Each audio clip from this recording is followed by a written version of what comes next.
And welcome to the Comic Book Time podcast for the week of June 26, 2013. We got some pretty damn good books this week. So if you want to see my review on each of these comic books, just click on the comic book covers to go to that point in the review in which I talk about that comic book. Also, you can just play the video from start to finish, and it'll go in the order that it shows up on the screen. And honestly, this week we had a lot of pretty damn good comic books. Your wallet's probably going to hurt on this one.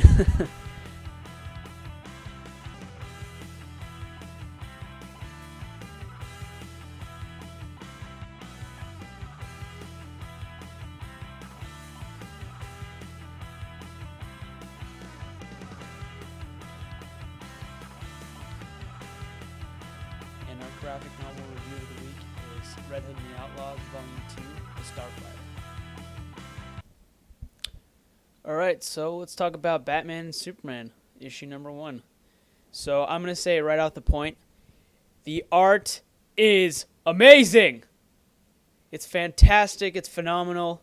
Like, I would just give this issue a 5 out of 5 based on the art. But you know what's great about this issue? Is the writing is fucking great too, which I love. And I'm so excited for this this series, Batman Superman, the New 52 version of Superman Batman from pre New 52, and I'm so excited, and I'm really intrigued with this issue and this whole series, but let's get on with it. So essentially this is the first meeting of Batman and Superman, and it's really interesting because in one kind of page they describe what happens to Superman and what happens to Batman in order to get them to where they are. And that's such a great storytelling. And the thing that I like about the writing is that we have a monologue from Superman and Batman, and it's really interesting because it goes towards their character, is that one's, a darker sort of monologue, and then we have Superman's monologue, which is like, contrary to Batman's. And it's so interesting storytelling and writing wise to see these two characters and the way they think and how they react to basically meeting in the first time. And there's definitely some other plot points happening. It's been hinted at that there has to be some sort of alternate Earth happening. I'm thinking maybe Earth 2 because certain characters meet up with other characters at the end of this. If you really pay attention, well, you don't have to really pay attention. They do name it out. They do show you that, in fact, that there has been some sort of alternate reality shift, which I think is going to be really interesting in the next couple issues coming. And quite frankly, I can't wait to read the second issue. And I'm going to give Batman Superman issue number 1 a 5 out of 5. This was an excellent start to the new series, and I'm looking forward to it.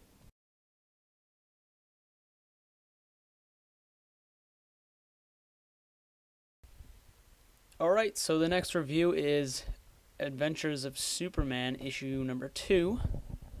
And coming off the success of issue number 1, we have this digital first comic book that I think is really unique.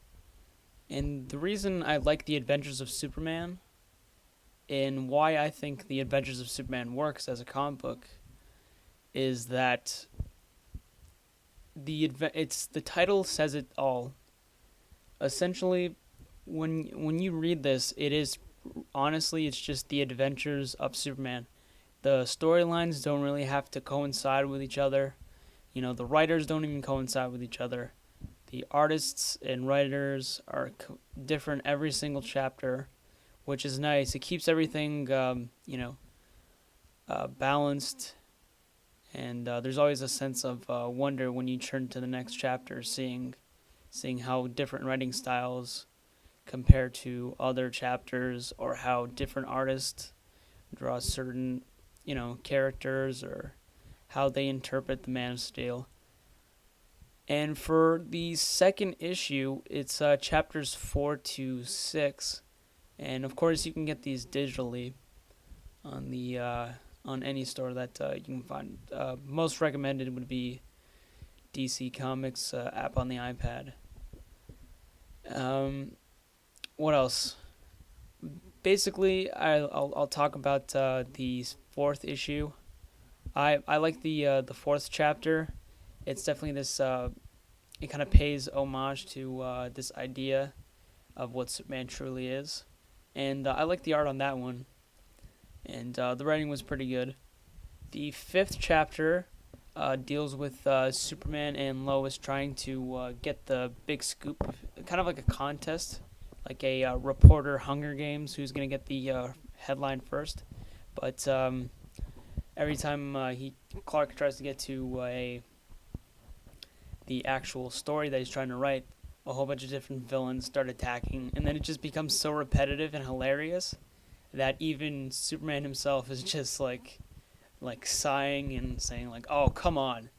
And I think the fifth chapter is probably my favorite out of this issue because it's hilarious and I really like the art actually. And the sixth one was definitely really interesting. It had a sweet ending, like very it reminded me of Jonathan and Martha Kent, but different characters were changed in that ending. But yeah, I thought that was very interesting, and the whole big reveal at the end of a certain person being someone that is in the scene. You'll understand if you read it, but I thought that was very clever. When I saw that, I was like, "Oh, okay, now everything makes sense." So I really enjoyed Adventures of Superman issue number 2. Definitely get into this if you're only 2 issues in. Really, you can pick this up in print, or you can go grab this on digital. Um, this thing's gonna probably be around for a little while because it's pretty popular actually. And I think already I've checked on the DC website. There's already like 7 issues coming down the pipe. So I'm really interested in this. It's a really fun comic book. So I'm giving Adventures of Superman issue number 2 a 4 out of 5. I definitely enjoyed it more than the first one.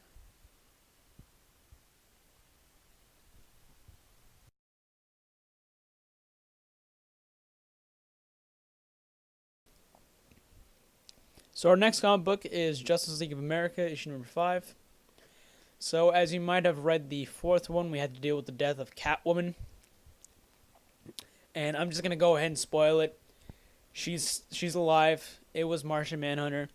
Honestly, I had to tell you that plot point because literally every other it's like the first 2 pages. So any other image I would show you would have Catwoman in there. And honestly, I think you can it wasn't really a big plot point because when you really think about it, they showed Catwoman in the fucking, Trinity War poster for this 22nd issue of Justice League. And we saw that. We see that she's there. So that plot point, I'm sorry, I'm going to have to spoil. But anyways, they do explain how Martian Manhunter actually gets into the room. He kind of just slips in unnoticed. Very sneaky like.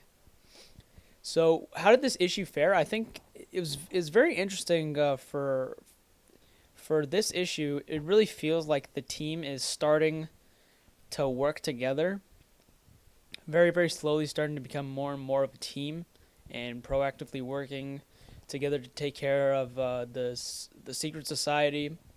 And I also like how this is a kind of they're foreshadowing the Trinity War, and that's always nice. The art I think it's pretty good. Yeah, I like Brett Booth. I like how he draws Hawkman. Actually, he does a really badass characters. Like the character designs for everyone on the team looks great. It's well drawn. It's one of the problems I have with the art is that the world around them isn't as good as the characters are drawn, but still the art is good. I enjoyed the art.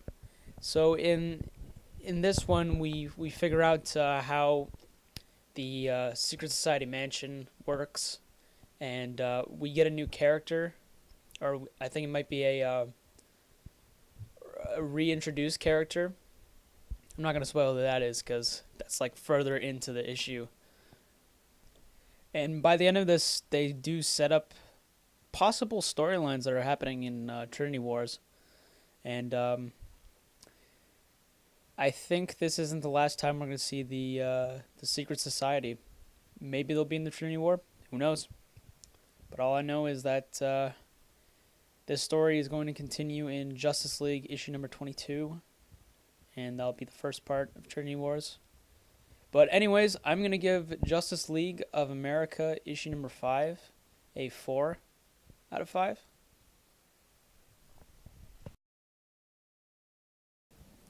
Alright, our next comic book is Talon issue number 9. This is the second issue of the second story arc in the series.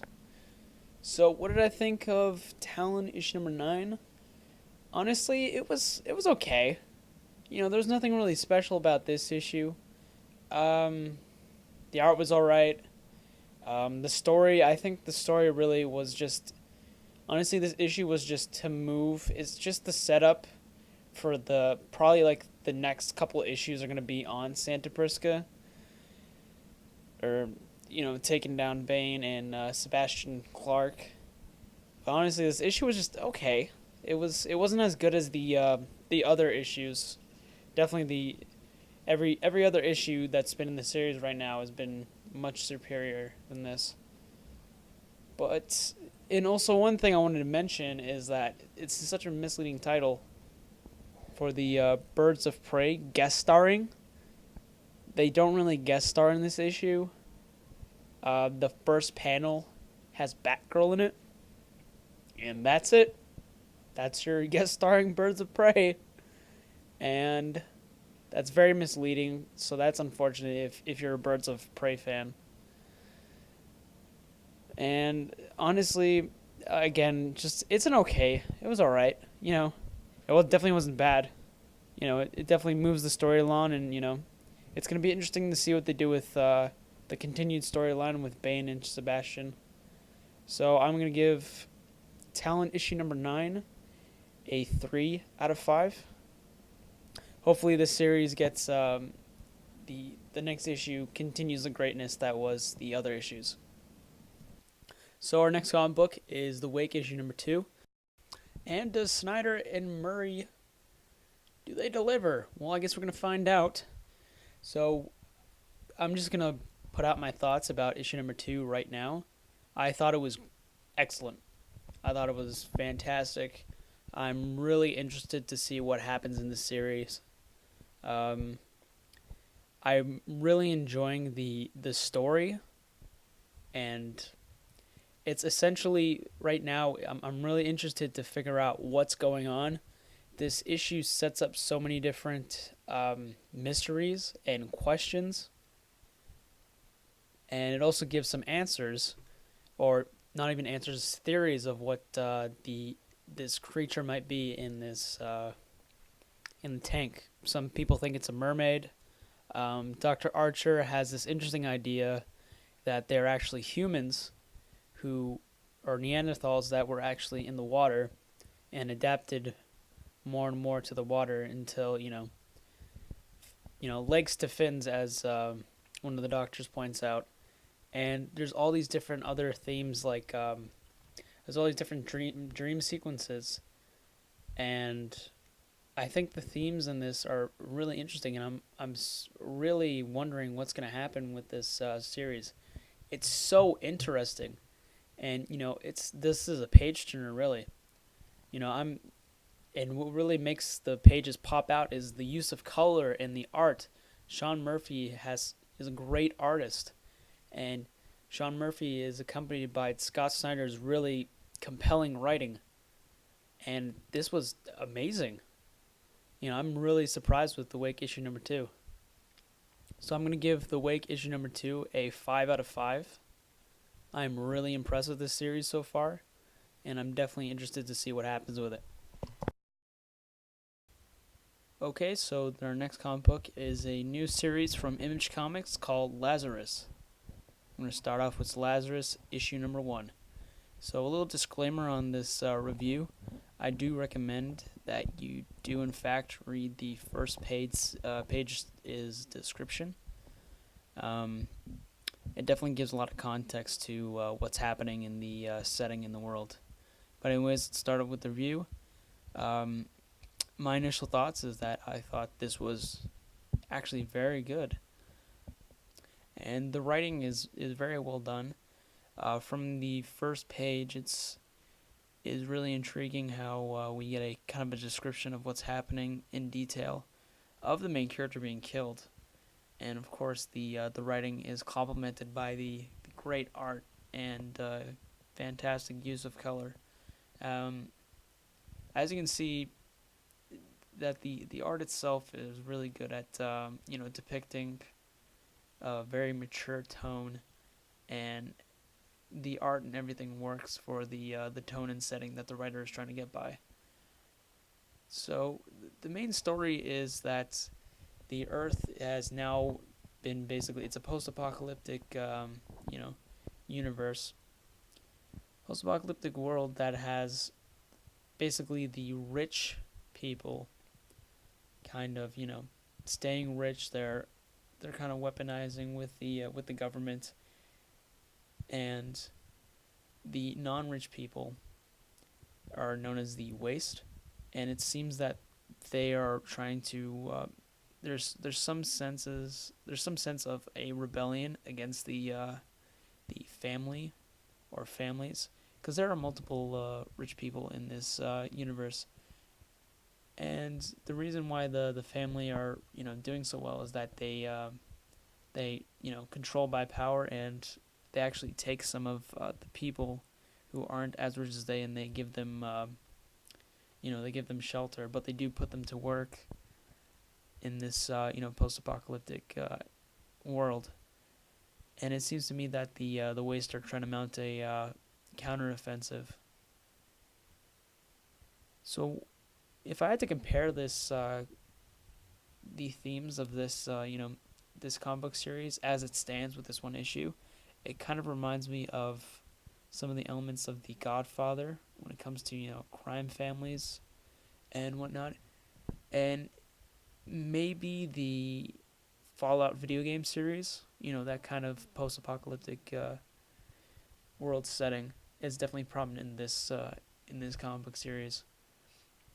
What's interesting is our main character is that she apparently cannot die, which I thought was very interesting. We'll see how that plays into the comic, and how some of the other families and their rivals counteracts that. Maybe because it's also described in the setup that there are chosen people from each family that are called Lazarus. So we'll see if there's more like her, or if there's some sort of other way to combat these, kind of superhuman, individuals. And I'm going to give Lazarus issue number 1 a 4 out of 5. It's definitely interesting to see where this comic book is going to go, and I'm definitely going to pick up the second issue.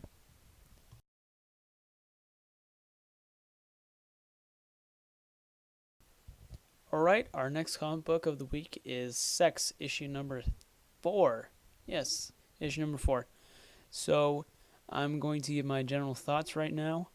I thought the fourth issue, or the fourth chapter as they like to call it, it's starting to taper off a little bit. It seems as though this issue it doesn't have any direction, really. It doesn't have any, it has as much direction as the character Simon Cook has, which is, really essentially no direction at all.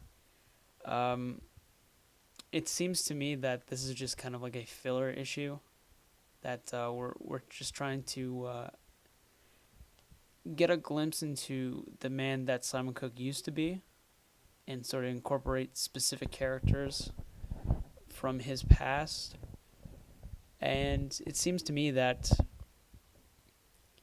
this issue really definitely was a definition of filler. I mean, really, honestly, the story didn't even get pushed forward. Nothing happened. It was kind of like, this issue was kind of like, if I had to make a euphemism for it, it was kind of like a dinner. We see We see two people, and there's even a dinner in this actual comic. But it's just a dinner. It's just reveling in the past, commenting on the future, and even the present day. And every character has sort of like a flashback moment, but the flashbacks aren't good enough to have aren't as long lasting. Like they're just kind of one panel at a time sort of thing, and everything's still in the past. I'd really like this issue to be kind of like more set in the past. Like, what if we had an entire issue where it's not even in the present, but it's in Simon Cook's past, and that's where the storytelling goes? Stuff like that would definitely be interesting. But in this one, it's just kind of reminiscing about the old days. But the thing is that we don't know about the old days. We're trying to figure out, and you giving us little scraps here and there isn't gonna cut it. It isn't. One thing I do say is good about this issue, the art is still consistently, pretty damn good, and I really like the use of art, or not art, the use of color, and it's very atmospheric. I like the different color uses, and probably another bad would be if I have to see another fucking sex scene with the old man and his wrinkly ass, I'm going to, rip that page out of the comic book and, just throw it in the trash because I don't want to see that shit.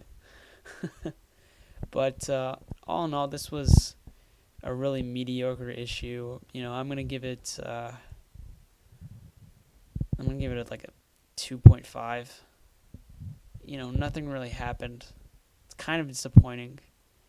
At least the last issue had some humor with Annabella. If you read issue number 3, you know what I'm talking. But hopefully we get back on track with issue number 5, and hopefully we get back to the some sort of sense of direction. All right, our next comic book review is X-Men issue number 2. So remember, this series is featuring an all-female cast of X-Men, and let's see how the second issue fared out. So from the last issue, we figured out that there was this this kind of AI, and that's kind of been hiding in a baby, and that baby was actually being cared by Jubilee. And now that Jubilee and her child are in the X Mansion, we see that the host inside I want to call it a virus, maybe. I guess we can call it an AI. Was inside Jubilee's child. It got out, and then it took over Karma's body, and then Beast is trying to handle the situation. But while that's happening, we're still trying to figure out what's going on. Psylocke and Rachel, they're trying to figure out what's happening. But still, it doesn't matter. Then Beast finally contacts them, and then there's this huge, nice brawling action scene with Rogue and instead of Karma is actually the AI or virus calls herself Kira, and she's saying how she wants to find out where her brother is, and there's some really nice art in this, and we really see how well they put together the action scenes. The layout's very nice when they're doing the action scenes, which I definitely enjoy. And another thing that this book really has going for it is it would be the characterizations of every character. I really, really enjoy how they're writing the women in this series. They're very strong, take charge kind of women, and I can definitely appreciate that. And it works out very nicely. And all in all, this is a very enjoyable issue. This series has definitely potential of being pretty damn good. It's definitely an interesting take. One thing that confuses me is the title. Is that it seems a little bit too simple, just X-Men. It would kind of be strange if it was like X-Women. But then again, is this always going to be female cast? Are they going to start switching up casts? Is it going to be different characters? Because at the end of this issue, it says that the next issue will be concluding it. Is this a different story arc? Time's going to have to tell. but everything's good. The writing's pretty good. Characterization's great. It's also accompanied by some awesome art, and I'm really enjoying this series. Definitely pick it up if you're a fan of the women in the X-Men. You're definitely gonna enjoy this. My final verdict for X-Men issue number 2 is going to be a 4 out of 5. This is definitely a very solid issue, and I'm enjoying this series so far, and you should definitely pick it up. Next comic book, All New X-Men, issue number 13. Let's see if the X-Men are going to track down Mystique and take her out. Alright, so general thoughts. I thought this issue was very, very good. Um, this is one of those issues that had really good dialogue. And one of the things that made this issue incredible, I'll talk about a little bit later, but let's talk about the writing, and I'll get to that specific part. So the basic gist of the story would be the X-Men are finally hitting the road and tracking down Magneto and her crew. And behind the scenes, we finally figure out we get some hints dropped about what Mystique is trying to do with all this money. Mastermind, she says enough is enough. You need to tell me what you're going to do with this money, and we finally get a sense of what's happening. That is that Mystique wants to buy Madame Hydra's island, but to what means and to what ends does Mystique actually want this island for? Hopefully in the next couple issues, maybe even issue number 14, we'll find out. But honestly, one of my theories is I think she's just, she's given up on this whole, being being a mutant, kind of like this war of humans versus mutants. I think honestly she's tired of the whole this bullshit between humans and mutants. So I think she's just buying this island and is just gonna chill out and spend the rest of her days on that. But it could be something else entirely different. I can talk about the art. The art is still solid as usual. Some great work. I really like the use of color, especially when they're in the X-wing. It's very very nice color tones actually, and it definitely feels like everything inside there is just kind of like it almost looks like it's a red district nightclub in in the jet. Um, what else can I possibly say? I'll get to the part that I was talking about that really made this issue. Is there's a monologue that happens with Kitty Pryde, and she talks about kind of how she was discriminated in when she was 13 because she had to deal with a lot of racism, not being a human, but with actually being Jewish. Because she tells a story about how there's this guy she used to follow in love and that she was infatuated with, and one day he said a really anti-Semitic comment, and that really set her off. And this whole conversation divulged by the fact that Alex Summers, he's been talking to the media saying that he hates the word mutants. And what's also cool about this issue is you get to see the full conversation or the full speech from Alex Summers happen from Uncanny Avengers issue number 5. They actually take that page and then they put it in the comic book, which I thought was great. You don't have to run out and buy a separate comic book just to get the full snippet of information that you might as well have needed. It's a nice speech, and really I think the writing did it for me this week, and it, the art as usual is very very solid. So I'm gonna give all new X-Men issue number 13 a 4.5 out of 5. It was a great series, and I hope it continues to get even better. Our next comic book is Guardians of the Galaxy issue number 4. Let's see what happens in this issue. Really, a lot of nothing. The story doesn't really get pushed forward. One of the things that makes this issue great is just, what happens. Even though it's a very quiet issue, and it doesn't really move the story forward.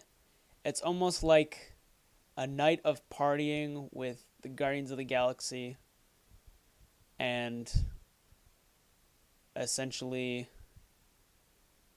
you know, they get attacked by by the royal guards, and we see that there's a bounty on Gamora's head, and we see her, struggle to fight her own assassin. But that's the only really two events that happen, and maybe Tony Stark calling home to Pepper Potts. But honestly, it was a very fun issue. I definitely enjoyed it. It was really quick to read. Like the pacing was very well. One of the things that is actually new about this issue is the artist, and the newest artist from another Michael Bendis book, uh, Ultimate Spider-Man, and we have that artist on here now. Her name is Sarah Pichelli, and of course, as I said, she was working on Ultimate Spider-Man with Bendis, and I think her art is pretty good. It's definitely working for Guardians of the Galaxy. I like how she draws Gamora, especially, and I like how she draws all the characters, and everything looks very good. And the dialogue was fun. The whole situation, the whole team getting drunk, was fun. Um, Something happens between two characters. Two characters have sex in this, and the outcome is pretty hilarious. So all in all, this issue was it was fun and it was easy to read, and I definitely have no problems with it. So I'm gonna give Guardians of the Galaxy issue number 4 a 3.5 out of 5.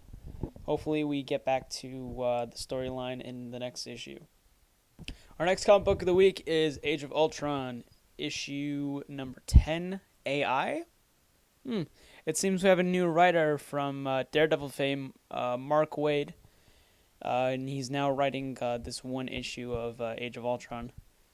We can talk about the backlash and the controversy that the last issue had, but I don't really want to get into that. If you want to see what I felt about, Age of Ultron issue number 10, and you can check it out in my last book or my last video.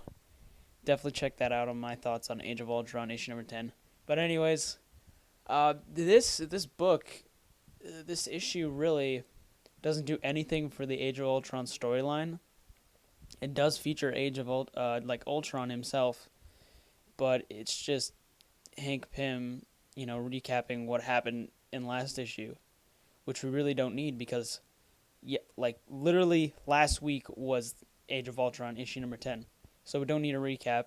And the whole time we get this is we kind of figure out what's gonna happen next with Hank Pym, and we figured out that he has kind of like a new lease on life, and he's gonna start the Avengers AI. And honestly, you really could have just called this issue Avengers AI issue number 0. But anyways, I'm probably gonna give this a 3.5. I enjoyed it. I'm not really a fan of Hank Pym, but it's still a good issue. And if you are a fan of Hank Pym, you definitely are gonna be excited for what's happening next. Alright, our next comic book of the week is Deadpool issue number 12. This is the end of the second story arc, and all in all, I thought it was a great ending. The two things that this issue has going for it is some great action scenes between Deadpool and Vetus. Yeah, he's trying to kill Deadpool. And while he's doing that, he's actually shape-shifting into different Marvel characters. Like he's Hulk at one point. He shape-shifts his arm as Magneto, and then he can pull up some metal. And I remember one time he changes into Cyclops, and he shoots him with the optic laser. And another thing this has going for it is the dialogue. And this was particularly a funny issue.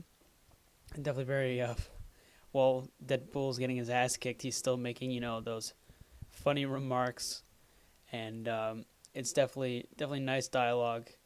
Anything really bad about this issue? Nothing really. I didn't find anything bad about this issue. Also, another thing that's good about this is that it it kind of foreshadows the next story arc, which is going to be pretty interesting. And I'm excited. Deadpool's been a pretty good series so far, and you can definitely catch up. The first volume is in trade, so definitely check out the series. I'm giving Deadpool issue number 12 a 4.5 out of 5. And finally, our graphic novel review of the week is Red Hood and the Outlaws, Volume 2, The Starfire. So this collects issues 8 to 14 of Red Hood and the Outlaws. And essentially this graphic novel deals with 3 different storylines. The first issue we deal with Susie Sue. As we saw in the first volume, she finally tries to get her revenge. I didn't really like this issue because, Susie Sue is such a weak villain. As a character, she is a weak villain, and she had no time really to, shine or be on stage. The second part is the Night of the Owls. We get to see Mr. Freeze face the Court of Owls, and there is a Night of the Owls crossover. And then we have the main chunk of the comic graphic novel. We have the war on Tamaran. And honestly, I think this whole comic book, this whole graphic novel really is more focused on Starfire. And last volume was more focused on Jason Todd. We dealt with the Untitled and the All Casty. And this one really seems like it's just Starfire's story. And Jason Todd and Roy Harper are just along for the ride. Everything's really good up to maybe issue number 12. After issue number 12, those last 2 issues were just not good at all. The 14th issue promises Superman as a guest star, but when you think of that, you think of Superman as a, fighting alongside Superman, but no, it's just Superman trying to have a conversation, and all in all, it's not that, interesting. But I think that issue number 14 was just a vehicle to get into the Death of the Family storyline, and I hope you know about the Death of the Family crossover event, because if you read that last issue, you have no idea what's going to happen in the next volume, because the next volume is entitled Volume 3, Death of the Family. So I did enjoy the art in this. The art is pretty damn good. We have Kenneth Lockford doing the art, and he's on there for I think maybe the first 4 issues, and then he it's kind of different artists throughout the whole thing, and they're alright, but they're not as good as Kenneth. And the writing's fun. I definitely like how the team interacts with each other. One of the things I kind of didn't appreciate from the first volume is that Starfire was kind of treated as a sexual object. In this one, they kind of give us a sense that she is a smaller female, or not even a better female lead. She definitely shows that, she's not just, tits and ass. But it seems like they're trying to make her into less of a boring character and more of a good team member. One thing, some of the problems I had was, again, those 2 issues that I was talking about, or the everything after issue number 12 was a little bit, meh. It was kind of mediocre, and this really has an underdeveloped villain. The Bright as this race that have come to Tamaran and have basically taken over. They're not really developed that well, so honestly, I don't really care about the villain. The only villain I really cared about in this was the Talon from the Night of the Owls issue. But if I had to rate this graphic novel, I'd probably give it a 3.5. I really enjoyed what I saw.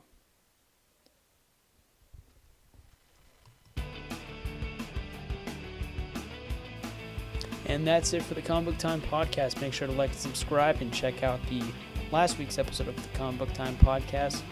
Also, if you'd like, check out my Man of Steel review that I did. Definitely interesting to hear my opinions on that. And as always, thanks for watching, and I'll see you in my next video.